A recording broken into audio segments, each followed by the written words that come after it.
News at 5. Central Ohio's most watched evening news is on your side. This is not something that you would want to prepare yourself for. Parents and family members in shock as the first day of school ends in tragedy before it even begins. A school bus taking 52 kids to school in Clark County overturns after being hit by a minivan. One child is dead. Another child is in serious condition. 22 other children are also being treated at the hospital. Well, this happened this morning on State Route 41. We'll get straight to our team coverage on this. Kate Seifert looking into school bus safety requirements. We'll start, though, with Isabel Hansen live at the scene where the bus overturned. Isabel, what are you learning? Stacia and Bob, parents say their kids are traumatized after being on the bus that crashed this morning. They attend Northwestern Elementary School in Springfield, Ohio. Crews already cleared the bus from the scene, but if you take a look behind me, this is where the crash happened. You can see a mound of dirt. That is where the bus turned over. Here's a look at the scene earlier today. The crash happened a few miles from the school at 8:16 this morning. A highway patrol sergeant tells us a minivan traveling the opposite direction of the bus went out of its lane, so the bus went off the roadway and overturned. One student died at the scene and 22 others went to local hospitals. The bus driver has minor injuries. I met a mom with 3 kids in the district. Her 5th grade nephew was on the bus during the crash. She says she ran to the scene hoping she would not hear bad news. It's just a lot of he said, she said, and let me just get there and everybody be okay. And especially my nephew, please God. You become panic, but survival. Like right now, it's just you do what you do, and there was no emotion for me because you're just in such survival mode at that point.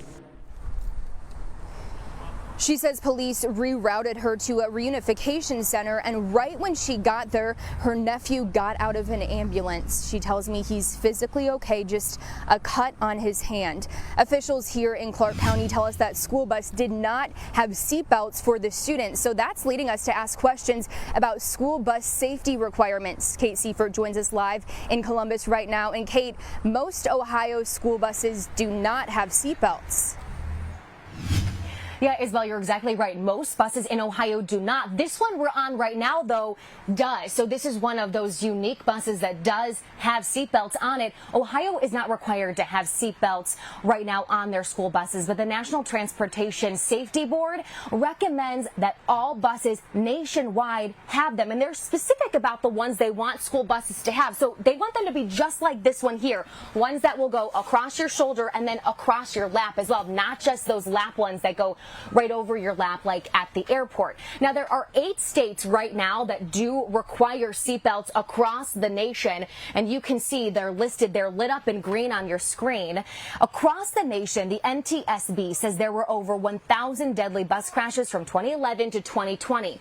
Now, let's talk about here in Ohio. The State Highway Patrol says from 2018 to 2022, there were over 5,400 crashes involving buses, many of them resulting in no injuries, but there were 7 fatal bus crashes in that 5-year period. OSHP says the last time, though, that a student died on a bus crash in Ohio was back in 2010. Now, when I talked to the NTSB earlier today, they actually told me that school buses are one of the safest vehicles for students to drive in. Actually, they say safer than a car, and that's because of the way the school bus seats are designed. Now, take a look. See, they have higher backs here, and the seats are also closer together. That design is to keep kids safe in most collisions. But that being said, following its investigations of school bus crashes, the NTSB says the best protection, once again, are these seat belts that go over your shoulder and then across a passenger's lap. Now, coming up at 6, we're digging deeper into why seat belts are not required in Ohio on school buses right now, and the last time that idea was discussed by our state lawmakers. Live on your side in East Columbus, I'm Kate Seifert, ABC 6 News. Kate, thank you. And you're able to follow this developing story every step of the way, even when we're not on the air. Be sure to download our ABC6 app. You can sign up to receive alerts that will send to your phone anytime there is breaking news. A major announcement from Ohio State today. A new leader as the new school year gets underway. Walter Ted Carter Jr. will begin his tenure as OSU's new 17th president on January 1st. The university calls him a nationally recognized leader, spending nearly 40 years in higher education and the military.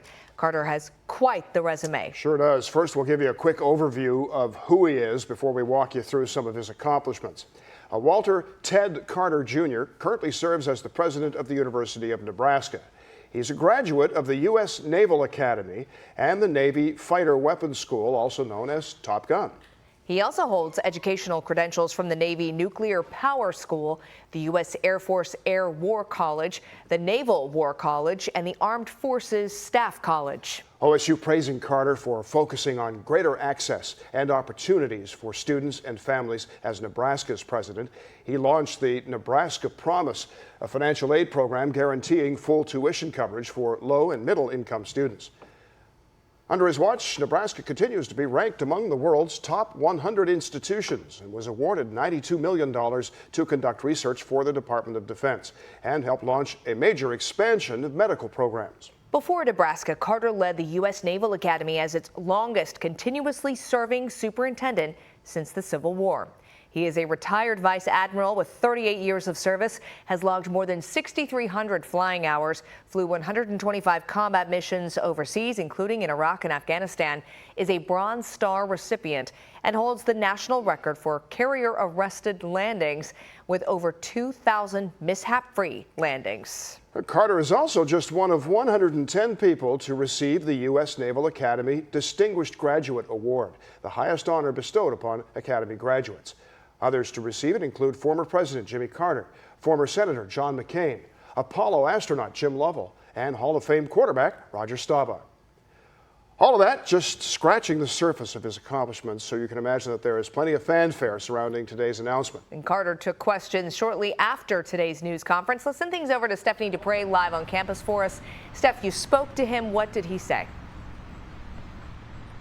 Well, Stacia, first and foremost, he's very excited to be here in Ohio, specifically here in Columbus. Of course, he's going to miss his roots in Nebraska, but is very excited to be a Buckeye. Now, as you just said, yes, shortly after we met him for the first time, he took questions from the media. So I had the opportunity to speak to him face to face. Here's how that went.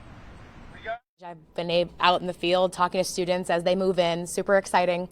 But I've also been able to have, one-on-one conversations with them. And when it comes to leadership, and a lot of them said, we want incoming leadership to focus on what students and staff care about and less about the school's reputation and revenue. Well, I've been very fortunate. I've been in the higher education space for 10 years. And the reason I am in this space is I love being with students. I mean, they're the whole reason we exist. 66,000 students here at this amazing campus. So what our students will find is I will engage. I hope they will think that I'm approachable and that I will listen. President Ted Carter. I also asked the new president about safety on campus. When are you going to address safety on campus or within the university district? Of course, just recently we had an OSU wrestler shot by a Kroger that many students use. It's absolutely going to be at the top of my priorities. I've led a number of campuses, and safety has always been a challenge. I mean, obviously, we watch what happens on the national scene at many of our university campuses. I'm very happy to hear that Ohio State wrestler is not seriously injured, and I'm wishing him and his family well. But this is a message for our students and for the parents of our students. They want to know that we're making every effort to keep our campus safe. Now, he added that he is aware of the recent safety investments here on campus, including a license plate readers, more cameras, more lighting, and he said he's going to be taking another look at it, and if so, he'll be implementing more when he comes across it. On your side, I'm Stephanie Dupre, ABC 6 News. Stephanie, thank you. And Dr. Peter Moeller will serve as the acting president until Carter takes over in January. Moeller currently serves several roles at OSU, including executive vice president for research, innovation, and knowledge. He will coordinate closely with Carter.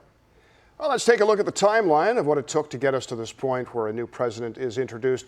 This is a search that's been 9 months in the making. Former OSU President Dr. Christina Johnson announcing her resignation just 2.5 years into her 5-year contract last November. The decision made it one of the shortest terms in the school's history. In February, search and advisory committees were created. In May, the chair of the search committee announced that there had been great progress and strong interest in the position.